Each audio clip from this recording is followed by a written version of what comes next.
Hello and welcome to this interview of Professor Stephen Baskerville with myself, Rick Bradford, also known as the author William Collins, author of The Empathy Gap, and Mike Buchanan. Stephen has a PhD in political science and history from the London School of Economics. He's a professor at the Collegium Intermarium at Warsaw, and also a research fellow at the Howard Centre for Family, Religion and Society and the Independent Institute. And formerly, he has been Professor of Government at Patrick Henry College and lectured at Howard University and universities in the Czech Republic, Poland and Russia. He's also on the board of affiliates of Gendercide Watch, a human rights organisation that monitors gender-specific atrocities. He has contributed to many TV and radio shows and has publications in upwards of 25 journals, newspapers, and scholarly publications, too numerous to list. So far, he's published 4 books, with at least one more, I believe, in progress. The books are 1993's Not Peace But a Sword, about the Puritans and the so-called English Revolution.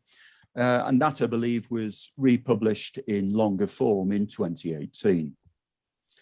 Then there was 2007's Taken into Custody, The War Against Fathers, Marriage and the Family, and 2017, The New Politics of Sex, which continues the same sort of theme and on which we'll probably focus much of our questions. And last, but certainly not least, this year's rather wonderful The Gentleman's Guide to Manners, Sex and Ruling the World, How to Survive as a Man in the Age of Misandry. So, Stephen, welcome. Thank you. It's good to be here. Let me kick off with a question about your first work, which was, I think, based on your PhD work, the book on the Puritans, because there's been, well, it's almost become a cliche to try and draw a parallel between the wokesters that we suffer from at the moment and the Puritan movement. Do you think there is any sort of parallel there? And if so, which side are the Puritans? Which side's wearing the white hats and which side's wearing the black hats here? No, it's an interesting question. My argument of my book is largely that Puritans invented the concept of political radicalism and revolutionary politics. So in that sense, I suppose they are the ancestors of today's political radicals.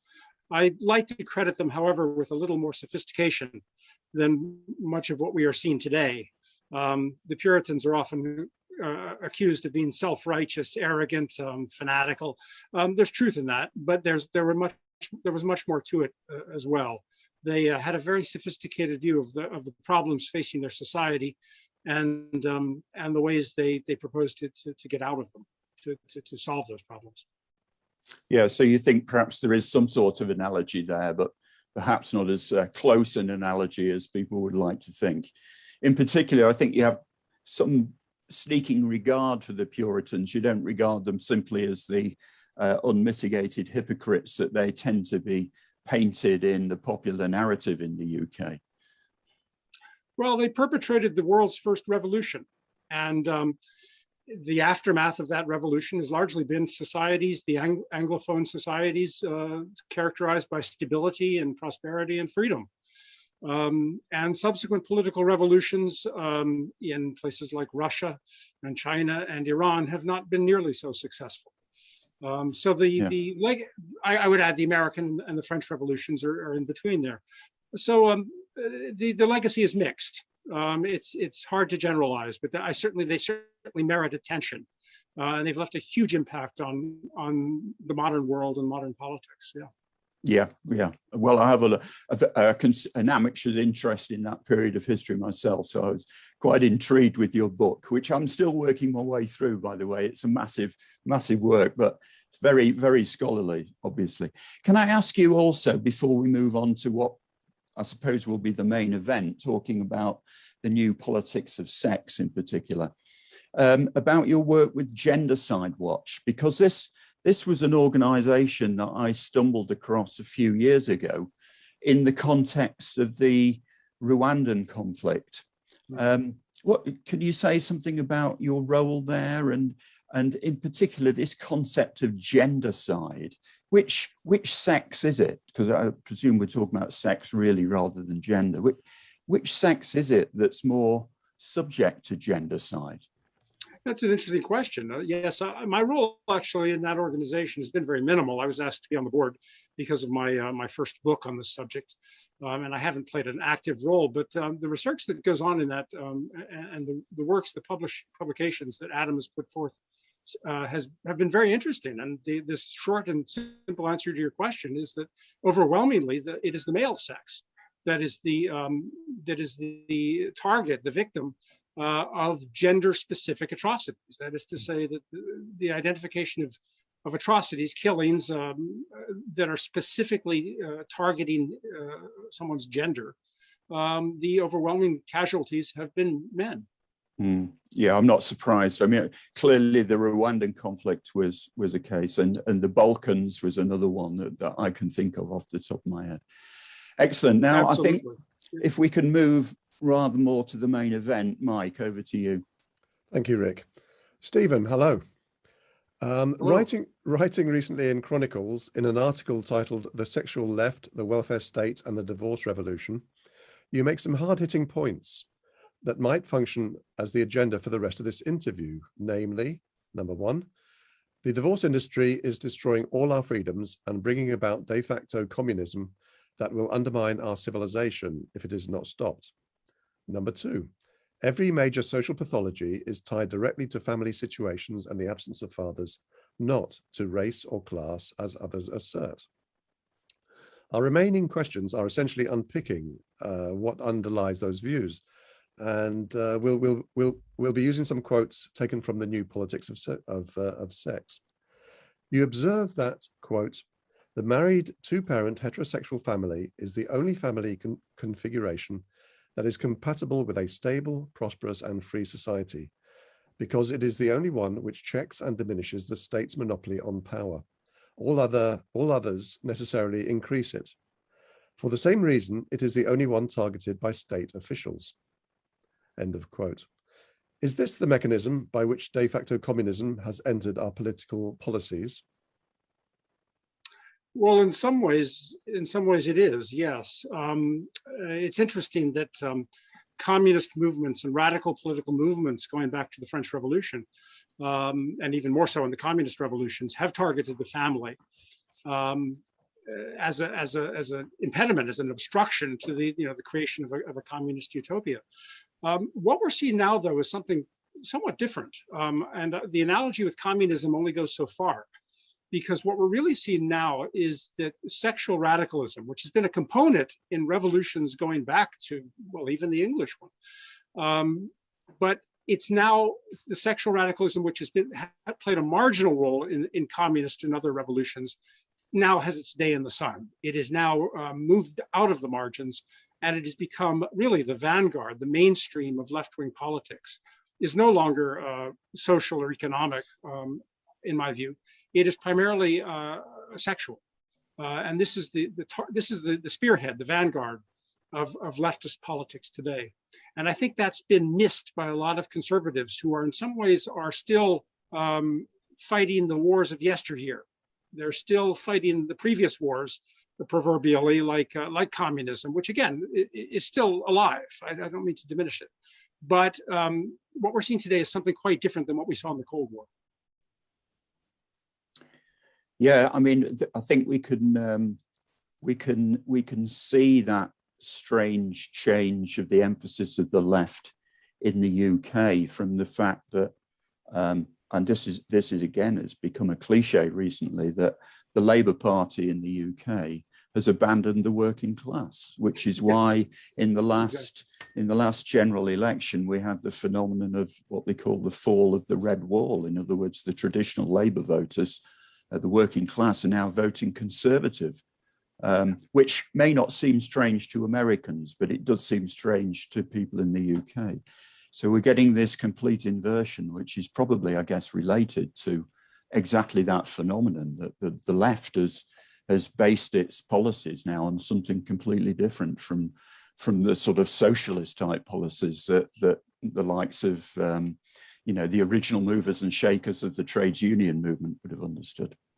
So sort of following that sort of theme, when you write about the bureaucratic underworld comprising a new class of professionals, you write that its power comes almost entirely from children. And again, I quote you here. It's the world of social work, child psychology, child and family counselling, child care, child protection, foster care, child support enforcement, and juvenile and family courts. Overwhelmingly, it's feminist dominated. Its operatives are quasi-police functionaries with a political agenda, and they're concerned less with ideological consistency than with coercive power. Their most potent source of power is other people's children. And again, I mean, is this another string to the bow of de facto communism? Is that what's going on here? Well, it's interesting. Yes, that passage was partly inspired. I had in mind, I think, when I wrote it, the classic communist work by Milovan Djilas, the communist dissident in Yugoslavia in the 1950s, who wrote about this new class, the new class not of based on wealth or on power and social standing, but a class based on government power, the apparatchiks, the bureaucrats, the functionaries who ran the communist system. The communist system was supposed to be a self-government of the workers, the working class, but inevitably it became the working class was displaced by the functionaries, the professional apparatchiks. And we've taken that a step further in many ways today. You can see this in the Western welfare states, especially, of these functionaries who run the welfare state and increasingly the divorce machinery, the judiciary, the system of incarceration. It's lawyers, it's apparatchiks. Many of them are trained in feminist ideology, for example. They're trained in women's studies programs, gender studies programs, and this goes back to the professionalization of the social work profession back in the early 20th century under people like radicals like Jane Addams. So we are very much our democracy has been displaced. It's not government by the people, it's government very much by the functionaries. And by the way, I include judicial functionaries as well. We think of judges and lawyers as judicial figures, but in many ways they operate as simply as bureaucrats. Yeah, I mean, this all very much aligns with what I see happening as well. So sorry, Mike, you were going to say. Yeah. Stephen, you write in the New Politics of Sex, quote, "Today it is not possible to form a binding agreement to create a family," end of quote. I suspect you refer here to the impossibility of replacing a now meaningless marriage contract with a conventional contract of some form. You write, quote, "Regardless of the terms by which it is created, government officials can and will, at the sole request of one spouse, automatically dissolve a marriage over the objection of the other. Government functionaries will then assume total control over the entire household, including children and property, and distribute them as they choose, to whom they choose. The modern state has achieved its most coveted ambition to control the lives of its citizens," end of quote. Is that yet another illustration of the de facto communism of state control? Well, yes, in fact, it goes far beyond communism. Communists did intrude into the private sphere of life. They did invade the family. They did set children against their parents, turn children and family members into informers on one another. But it was almost an incidental matter. It was something that came about in practice under the communist regimes, as we know.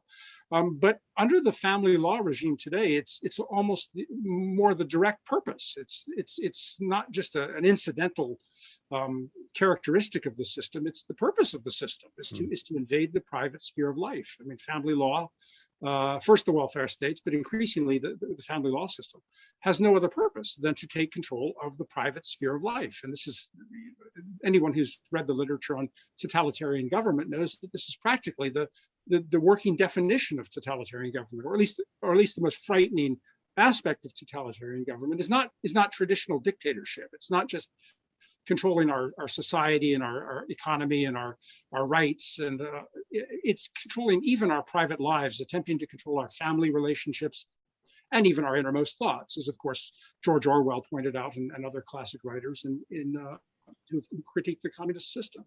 So yes, the system, the regime really of family law, family policy has done precisely as you were saying. It has the marriage contract is no longer enforceable in a court of law. It's not an enforceable contract. It's just a word of mouth agreement.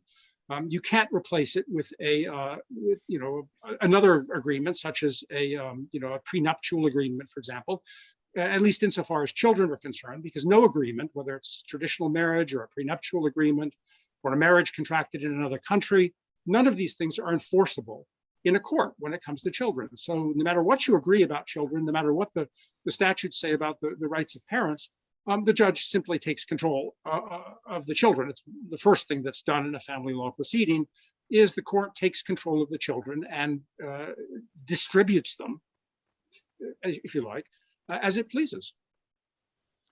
Yeah, and sort of following on from that, another quote from you, which is very, very apposite at this point. And I think you're right. I think you might be quoting Helen Smith at this point, but you're right. No man in his right mind will marry and have children, knowing that through literally no fault of his own, he can lose his children, home, savings, and be jailed without trial. And you even quote one strong advocate of marriage as nevertheless opining that I could not in all conscience urge any young man today to marry or even to date. And I have to ask you, Stephen, could you in all conscience recommend marriage to a young man in today's culture, despite the fact that I suspect that you, like myself, in principle is very much in favor of marriage? In practice, given the culture we now live in, can you in all conscience recommend it?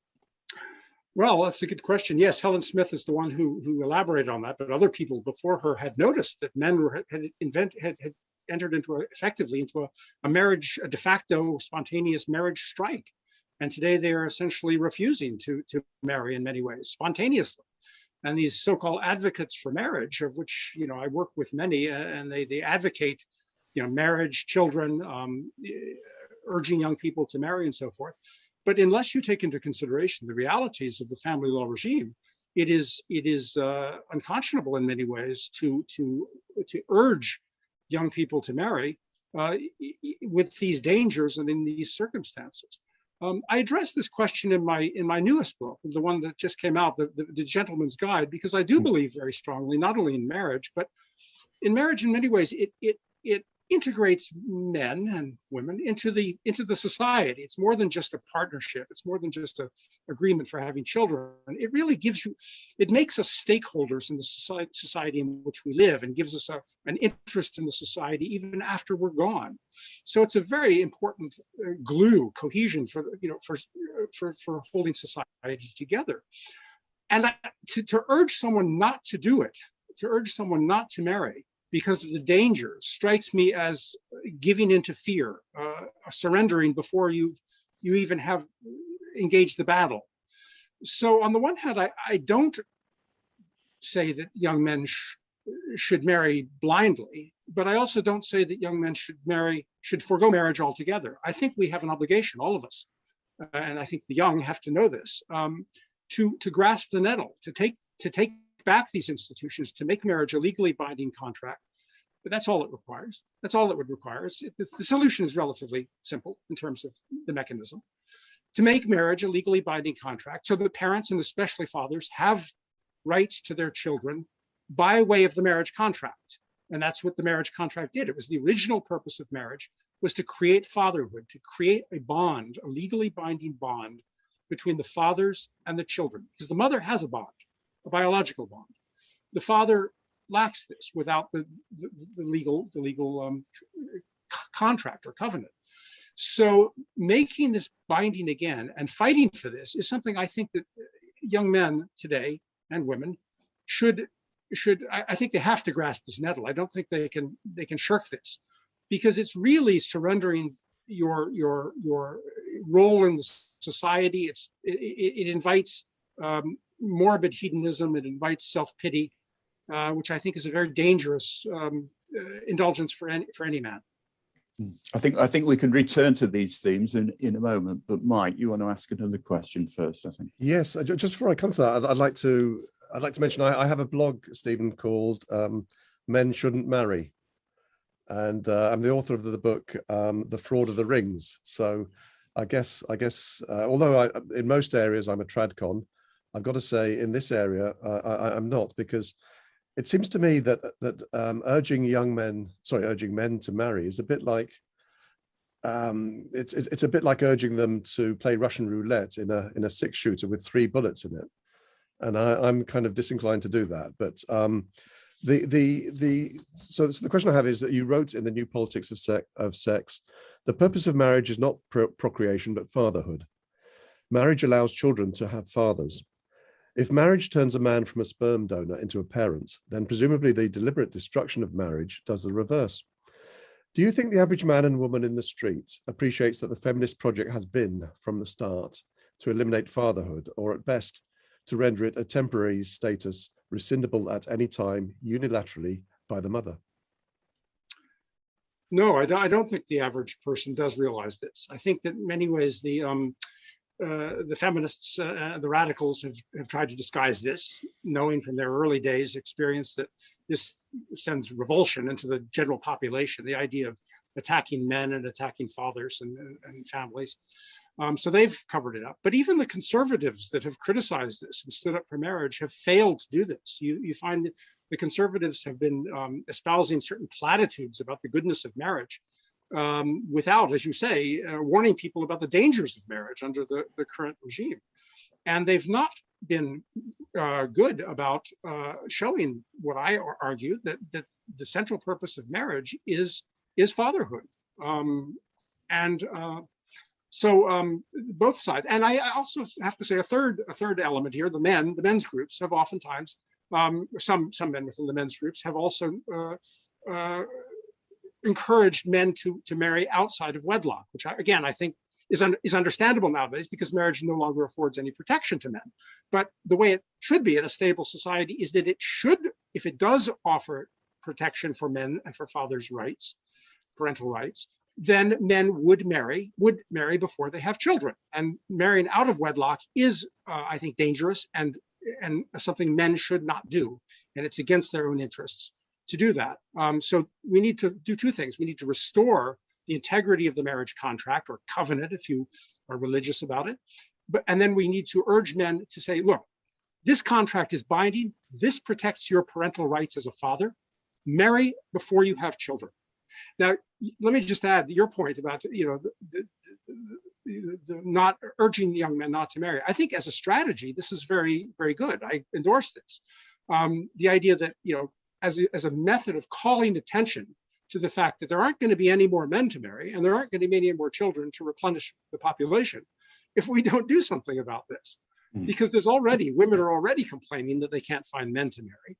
And many people, conservatives especially, are complaining that the birth rate is dropping because nobody's having children anymore. Well, there's a solution to this. You reinvigorate, you restore the integrity to the marriage contract so that men and women will marry first before they have children, and the marriage contract will protect them, their parental rights in the law, against the power of the state. Yeah, I think we've really got to the nub of the issue here, haven't we? And the way I see this issue is that it's analogous to, in the early days of the trade union movement, what power did working men have? Well, the only power they had was to withdraw their labor. And so they wanted to work, they needed to work, but they wanted better working conditions, including better pay. And the only thing they could do is strike. Strike action was the only weapon they had. And it's analogous. So, I mean, I've actually written, in my blog that, I would recommend no marriage, no cohabitation, no babies. But it would be entirely as a strategy to make people wake up. It's exactly as Helen Smith said, it would be a marriage strike, not because you're against marriage in principle, because, of course, it doesn't matter how bad things get for men. Society won't change because things are bad for men. That's not the way it's geared up to work. It will only change if it's bad for women and women start complaining. And we see the beginning of that now, but it's got to be worse before it gets better, it seems to me. So I think that's the bridge between Mike's view and your view, perhaps, Stephen, that you see it as a temporary status. But the practical thing is marriage will only work if it's indissoluble. And that's something that no one is talking about, including, as you rightly say, Stephen, the so-called conservatives. They don't want to go there. They don't want to say, if when you marry, that's it. You've got to live with it. Because as soon as you make marriage dissoluble, then you're finished. You're on the slippery slope to the position we're in now. You make a simple recommendation, which is a surprising one to those of us who are within what we might call the men's movement. That is, you advise, stop rebelling. Stop rebelling. And I think this is consistent with what you were saying before, Stephen, that rebelling is the wrong tactic. Do you want to elaborate on your recommendation to stop rebelling?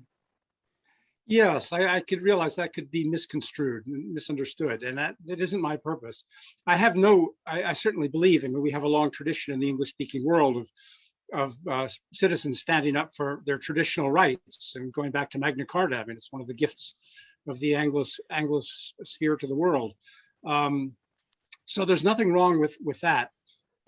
My objection is the kind of rebellion that we see that men have become the targets of.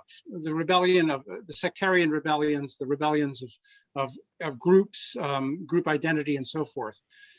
And it's a fine line. It's difficult to delineate sometimes, but there's in many ways, men are the end of the line. We've reached over the centuries. We've had various forms of rebellion. First against the aristocracy, then against the bourgeoisie, then against the empires, then against you name it. But now we have a rebellion against men. The radicals, the young to some extent, and the women, the feminists, and increasingly homosexuals, transgenderists, others, a sexual rebellion against heterosexual men.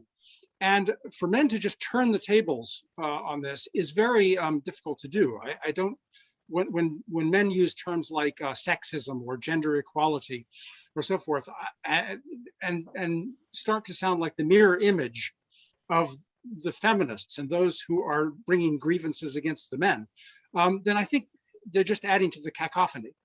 In some ways, they're just adding to the victim status, the victim culture, the grievance culture, and I think men have to rise above that. I think they have to stand, take the moral high ground, and accept the fact that they won't win from this way. This playing the game of radical grievances. Men have to stand up and accept the fact that there are certain universal principles that one of them is that men will be blamed when a marriage breaks down, when a family doesn't work, when the society is crumbling. Men will be blamed, even when it's not their fault. Whatever goes wrong, men will be blamed. I think it's a general principle. Exactly. It's like Charles I said on the eve of his execution. He said, "Whoever fails in their duty toward me, I must bear the blame. This honor mine enemies have always given me." In other words, he accepted the fact that before God, he was the one that was going to be blamed for everything, and he paid for it with his life. And that is, in some cases, the situation that men are in. We are we are seen as the rulers, and therefore we are seen as the oppressors. And when we start whining about people oppressing us, then people just turn around and they say, "Act like a man." And that's cynical sometimes, but that's the way it is. And I think we kind of have to accept that. Can I say, Yeah. Stephen, I mean, in my view, MRAs, I've never known MRAs use the language of oppression. What we talk about is, and Rick's book, The Empathy Gap, is the supreme example of this, is male disadvantaging. So I have on the conference banner behind me, 25 areas where the human rights of men and boys are assaulted, almost always by the state. And there are 3 or 4 of them in which girls, including the unborn, are also assaulted. But it is objectively true that in 25, in fact, there's more than this, but this is a good list. In 25 areas, men and boys, or perhaps I should say men and or boys, depending on the issue, are disadvantaged. There is not, I mean, I've been going to Speaker's Corner for many years now. I have yet to hear a feminist tell me of one area where the human rights of men and of women or girls are assaulted in the UK today. Now, I think it's perfectly reasonable to fight for, to end that disadvantaging, and almost all of that disadvantaging results from female privileging. And MRAs are not in the mood to accept female privileging, which results in male disadvantaging. I agree with you completely. I don't think there's any doubt that all of these things are true. And I say this in the book, in the passage that Rick referred to. I admit, even if you are the greatest victims in our society, and in many ways men are today, I warn against using the term. And there's absolutely no question about that. These are all advantages. I guess what I feel is that what Rick said, and I elaborate this on a number of my works, that people don't care except when you point out the larger implications of that. It's not just men against whom it's unfair and dangerous. It's also dangerous against everyone. I mean, it's the old principle of Martin Luther King said, and he wasn't the first, an injustice anywhere is a threat to justice everywhere. You cannot quarantine injustice. You cannot persecute or treat one sector of society unjustly without it spreading to everyone else. And the disadvantages that men suffer, especially in the family, above all in the family, are not limited. The fallout from that, the consequences of that, are not limited to men. They extend to children. First of all, they extend to women. And they extend elsewhere in our society. So the injustices that are being put in place in the family courts and elsewhere, and your list, but my specialty is the family courts and the divorce and custody situation, which I think is by far the worst. By the way, I will just say that I think that of all of the grievances that men's groups have, I think this is head and shoulders above the others in importance. The fallout cannot help but extend elsewhere in society. It doesn't just affect men. It affects our society generally. It affects the institution of marriage, the social fabric, the cohesion of our society, the prosperity of our society, the freedom of our society, and we simply cannot neglect it. So men are absolutely justified in standing up for their rights, but they have to show it in a way that they have to take the moral high ground and show that there are larger injustices and dangers in all of this to everyone and not just to men themselves. Yeah, that's very well said. And it's what I think the difference here is the difference between the factual position and what you do about it. And I think in terms of the factual position, we're all violently agreeing. Because it's easily established what the factual position is. But the real question, the real decision is what we do about it. And that's what's been exercising me for a very long time. And I would just like to emphasize, although I've written a great deal about male disadvantages, I'd be absolutely mortified if that was misconstrued as a desire to make a play in the victimhood Olympics on behalf of men, because I mean that would be entirely against my view of what's right, and in any case it's doomed to failure, because as you say, Stephen, no one cares. That's really what I'm illustrating when I talk about the male disadvantages, is the fact that no one cares, not what they actually are. But it's what we do about it is the issue. And I think there is great wisdom in the position that Stephen's taken in his book on how to be a gentleman. I think it's a question of, I know this is not very clear in my own mind, but it's a question of, it's almost Zen-like, it's how to win without trying sort of thing. It's, you know, we don't want to throw the baby out with the bathwater. The baby here is having standards, being a gentleman, you know, being a person of integrity and striving your best to achieve the personal virtues, all this, that's the baby. And the bathwater is the male disadvantages. So anyway, I'll stop waffling and ask another question.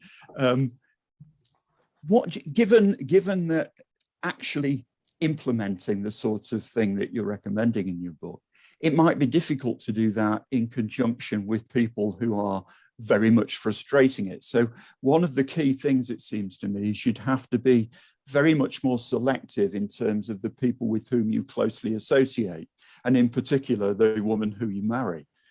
You have to somehow sort out the wheat from the chaff, the sheep from the goats, and make sure you can tell the difference between a good woman and a not so good one. So here's my question. In that context, in the context of almost, it's not separatism, but almost consciously looking at the difference between people's perspectives, what do you think, and I know you're a religious man, Stephen, what do you think of the Benedict option as an option? Well, it's been subject, I have to say, to different interpretations. But the way I understand the argument of that book, I do not agree with it. I disagree with it quite sharply, actually. And again, it's entirely, one could misconstrue someone's argument, but I see a tendency today among Christians, among conservatives, among people who dissent, liberals even, from the radical sexual ideology. I see a tendency today to run away from it. I see a tendency to hide under the table and avoid it at all costs, and not take on not bite the bullet, not grasp the nettle that needs to be done. And I fear that that book, that argument, is going to encourage more of that. I think in many ways it encourages people to do what they're already doing, which is there's no effective opposition, conservative, liberal, libertarian, to the feminist agenda, the radical agenda, sexual agenda. And I fear that that's this idea of retreating into the culture and trying to rebuild a culture apolitically is very dangerous. I think we have to engage politically. This is a political problem. It is not a cultural problem. It is not a problem that's going to happen by changing the culture. And I object to this very strenuously. The late political scientist, very influential political scientist, James Q. Wilson, was talking about single motherhood in the inner cities of America, when he said, this is almost a direct quote, he said, "If you believe in the power of culture as I do, there is very little one can do." And in other words, here was a political scientist, a major policy advisor, throwing up his hands in despair, saying, "There's nothing we can do about this problem because it's all in the culture." That's not true. Culture cannot become an excuse for failing to engage politically in areas where it is the government abusing its authority, and where the government, and in this case, much of these problems are the government officials abusing their authority. As I said early on, the mechanisms that are required to correct many of these problems, especially the family issues, are relatively simple. You make marriage an enforceable contract. You enforce the parental rights, which have been recognized in the courts for centuries. You recognize you enforce the basic provisions of Anglo-American constitutional law, from the American Bill of Rights, to the English Bill of Rights, to the Petition of Right, to the Magna Carta. These are the basic principles. If these principles were enforced, this problem would go away. So the legal mechanisms do not cost any money, and they do not take any. They're not difficult to effect. It is the political problem, and that's a bigger problem. I agree. There are cultural changes, but we can't lose sight of the fact that these are government bodies abusing their power. That's interesting, because I mean, I was personally taking the cultural view, you know, on the grounds that politics is downstream of culture, but I can easily flip that around, because certainly the politics is important. Mike, I'm sure you want to come in on that one. Indeed, it brings me very nicely actually to my final question. Stephen, when it comes to challenging feminism and feminists, those on the left are crippled by ideology, while conservatives are crippled by chivalry, a product of gynocentrism. For the first time at this conference, we have more than one conservative politician joining us. Do you sense a growing awareness of the toxic nature of feminism and feminists on either the left or the right? Yes, there has been. There's no doubt about it. A number of left-wing writers over the last couple of decades, myself included. I grew up on the left, and others as well, I notice, have joined in. The most notable, I suppose, would be Melanie Phillips in Britain, who wrote a very powerful book a few years ago called The Sex Change Society, I think. Yeah. Sex Change Society, yes. I tried to get that book published in the US, and I couldn't do it. Oh, it's out of print, I think, in the UK as well. It is. I've offered to publish it, but didn't even get a response to my email request. A very forthright book. She was very honest. She wrote columns in the Daily Mail and elsewhere.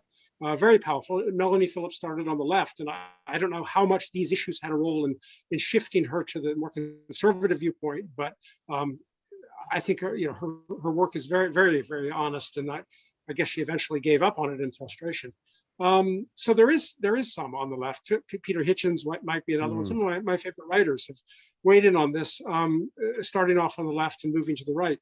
On the right, there have been over the decades some figures who have taken this up. The late Phyllis Schlafly wrote about it, again, courageously in her columns, her Phyllis Schlafly's report in a book called Who Killed the American Family. Her own son was a victim of the family court injustices, and she stood up very strongly. I can tell you, I spoke to her a lot about this. She said that she had resistance from within her own organization, from other conservatives. I watched Senator Santorum, a senator who poses as a champion of the family, and I watched him in a conversation blow her off and ignore her concerns about the injustices of family courts. So there is awareness on the right. Libertarians also, to some extent, have, although I'm surprised, because I would think this would be a perfect issue for libertarians to take up, the abuse of the courts and the intrusion, the invasion of the family in the private sphere of life by courts and by other government bodies, I would think would be something tailor-made. I had trouble getting the Cato Institute interested and other libertarian organizations. So there are isolated individuals, but there have been too few. And much of my recent work, my articles you mentioned in Chronicles magazine, have been directed at the failure, especially of conservatives, to realize that this is their own prophecies coming true. This is their own prophecies about the size of government, the intrusiveness of government, the importance of the family, and yet, as conservative prophecies on these matters are being fulfilled, they themselves are looking out the window and refuse to be vindicated. It's quite ironic. And especially the lawyers, Stephen. Especially the lawyers, yes. I've had polemical exchanges with a number of Republican conservative lawyers. And I know some there in Britain have the same problem in the Conservative Party. So I am encouraged that you have persuaded conservative MPs and politicians to come and speak to the conference in November. I think this is excellent, and they need to be encouraged. And I have to say, I would point out Senator Cools in Canada, Senator Ann Cools and Roger Galloway, both Liberal MPs in Canada, spoke out against this vigorously and very honestly a few years ago. And they, again, received no support or encouragement from their own party, the Liberal Party, or from others in Canada. It's very distressing. No, Anne Cools was a speaker at the first International Conference on Men's Issues in Detroit in 2014. She went down very well. Yeah, I can imagine. She speaks very, very good speaker. Let's take the issue of education then, which we haven't touched on. I mean, I think I'd agree with you, Stephen, that the family courts are the worst example of what's going on. But if I had to choose a number two, I think it would be education, both the schools and the universities, because they're responsible for creating the environment which leads people to think this situation is acceptable and even desirable. And I think you described the schools as the first triumph of the welfare state matriarchy. Should we regard state education as dead? And if not, should we kill it? Well, that's a good question. State education has become very politicized. It's become very infused with political ideology. Children are being now indoctrinated in political ideologies from a young age, especially involving sexuality. Many families on the left and especially the right have turned to homeschooling their children. This goes back some decades, but it's been accelerating. Here in Europe, it's growing quickly. More and more homeschooling families for anti-political reasons, to avoid the political indoctrination of the state schools. And this is, I think in some ways this is to be encouraged. Whether this will, whether the schools will feel any pressure on this as a result, it doesn't seem it's happening yet. The universities have also, I've spent my career in the universities, they've been extremely politicized. There have been a number of conservative universities have been founded as an alternative. I find that many of the conservative universities are in many ways, hardly any better. They are less overtly politicized with ideology, but they tend to be very diffident, very sheepish. They don't take on the hard issues or explore the hard issues that they should. I think many ways my colleagues in the academic world have been among the most negligent of these issues. They've not researched them. They've not investigated them. They've defaulted to the left-wing ideologies, of course, the women's studies programs and gender studies programs. I believe the journalistic profession has also abdicated its responsibility to investigate these abuses, including most of the conservative media. The church is another area of learning, a learned profession, which has abdicated its responsibility. Churches which claim to stand for, the family is supposedly one of the basic principles of Christianity, of the church. The church is supposedly among the main defenders and champions of the family and of traditional principles, and yet they themselves have also ignored this. And to the point where these institutions, the churches, the schools, the universities, have been infused by the same problems. In many ways, the accusations, the trumped up accusations of rape and sexual assault against male university students and against mostly male professors have their antecedents in the trumped up accusations of domestic violence in the family courts. In other words, the feminists rehearsed this in the family courts. It then spread to the universities, where it was used against students and professors. And now it's spread to the larger world with the Me Too movement, where it's used against political figures in mainstream politics. And most recently, if I can just add, the much of the mechanisms, the modus operandi, the tools, the devices that were pioneered in the family courts have been used in places like the electoral coup, the putsch that effectively ousted, I think, Donald Trump from the American presidency. So and some people have seen similar kinds of techniques being used in places like Ukraine and Georgia, where universities like the Central European University have been used as weapons in many ways to train people to topple governments. So yes, we are seeing these abuses, this abuse of power, is spreading throughout our not just our culture, but our political apparatus. Well, thank you very much, Stephen, for your time. It's been a fascinating interview. Clearly, we could go on talking for many hours, and perhaps we will continue a little bit beyond this interview. Thank you very much indeed. It's been a pleasure. Thank you.